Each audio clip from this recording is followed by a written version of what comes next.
পৃষ্ঠা নম্বর 24। রঙিন কার্ড নিয়ে খেলি। কি আছে? হরিণের গায়ে চাকা চাকা দাগ গুনি। একটি দাগের জন্য ত্রিভুজ কার্ড ঝুড়িতে রাখি। কটা? না, একটা। একটা দাগের জন্য একটা ত্রিভুজ কার্ড ঝুড়িতে রাখতে হবে। আবার 6টা দাগের জন্য 6টা ত্রিভুজ কার্ড রাখতে হবে। তাহলে এখানে আছে 8টা ত্রিভুজ কার্ড। 8টি ত্রিভুজ কার্ড 8টি দাগের জন্য রাখি। এতগুলো কার্ডে ঝুড়ি ভরে যাবে, কারণ হরিণের গায়ে অনেক দাগ। তাই এখানে দেখো গুনে 10টা ত্রিভুজ কার্ড আছে। 10টা ত্রিভুজ কার্ড যখনই হয়ে যাবে তখনই আমরা কি করব? একটা হলুদ কার্ড করে দেবো। মানে 10টা ত্রিভুজ কার্ড সমান একটা হলুদ কার্ড রাখবো। অর্থাৎ 10টি ত্রিভুজ কার্ডের বদলে একটা হলুদ কার্ড রাখবো। আবার 10টা, দেখো এখানে গুনে 10টা হলুদ কার্ড আছে। 10টা হলুদ কার্ডের বদলে একটা সবুজ কার্ড রাখবো, যেটাতে 100 লেখা আছে। অর্থাৎ 10টি হলুদ কার্ডের বদলে একটা 100 কার্ড রাখবো। কার্ড এঁকে সংখ্যা তৈরি করি ও রং দিই। রঙগুলো তোমরা নিজেরাই দিয়ে নেবে। আমি এখানে অঙ্কগুলো করে দেখাচ্ছি, দেখে নাও খুব ভালোভাবে। কিছু কিছু অঙ্ক করে দেওয়া আছে, সেগুলো দেখে উদাহরণ হিসাবে আমরা ব্যবহার করব। যেমন প্রথম অঙ্ক, এখানে আছে 2 8 28। এখানে যদি আমরা একক দশক করে পড়ে নিই, একক দশক, দশকের ঘরে 2, তার মানে এটা হলো 20। তাই এখানে দুটো হলুদ কার্ড বসানো হয়েছে। আর এটা হচ্ছে 8, তাই এখানে 8টা লাল কার্ড বসানো হয়েছে, অর্থাৎ ত্রিভুজ কার্ড। পরেরটা একই রকমভাবে করে দেখি। একক দশক এখানে লিখে নিলে এটা হবে দশকের ঘরে 3, অর্থাৎ 30। আমি চৌকো কার্ড এঁকে দিচ্ছি, যেগুলোর মানে হচ্ছে হলুদ কার্ড।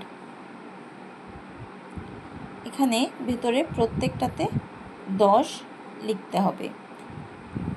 এরপরে আছে 1, তার জন্য একটা লাল কার্ড বসবে। পরের অঙ্কে দেখো আছে 92, তার মানে এখানে 9টা হলুদ কার্ড বসবে।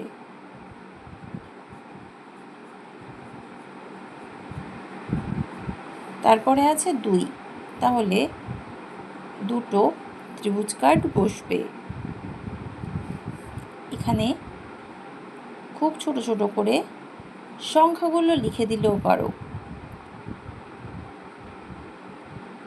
আর যদি না লিখতে পারো অসুবিধা নেই, কারণ তোমরা তো রং করবেই।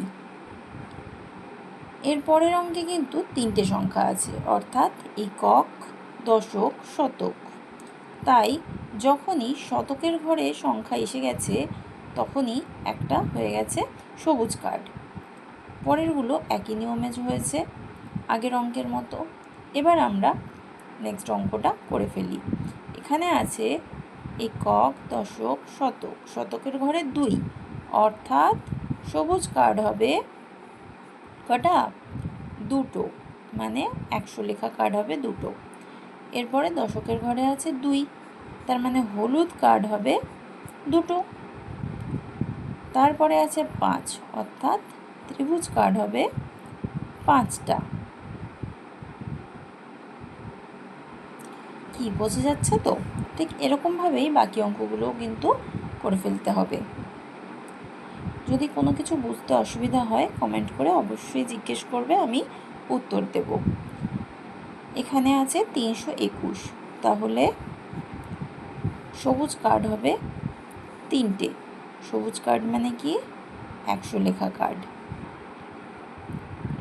তারপরে দশকের ঘরে আছে 2, অর্থাৎ হলুদ কার্ড হবে কটা? 2টো।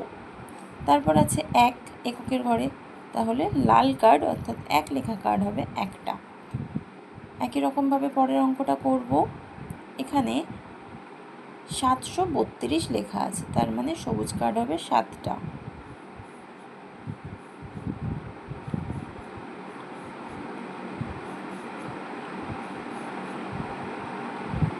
প্রত্যেকটার মধ্যে আমি 100 লিখে দিচ্ছি। তোমরা কিন্তু না লিখলেও চলবে, কারণ তোমরা রং করবে।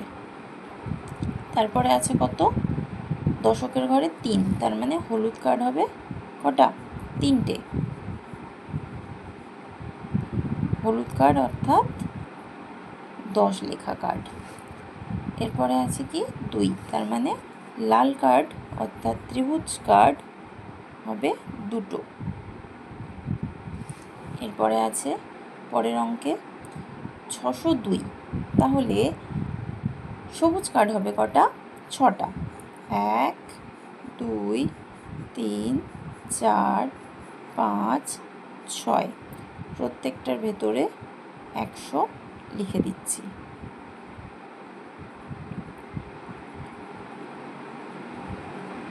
এরপরে আছে দশকের ঘরে 0, তার মানে এখানে কিন্তু কোনো হলুদ কার্ড হবে না। এরপর এককের ঘরে আছে 2, তাই লাল কার্ড হবে 2টো।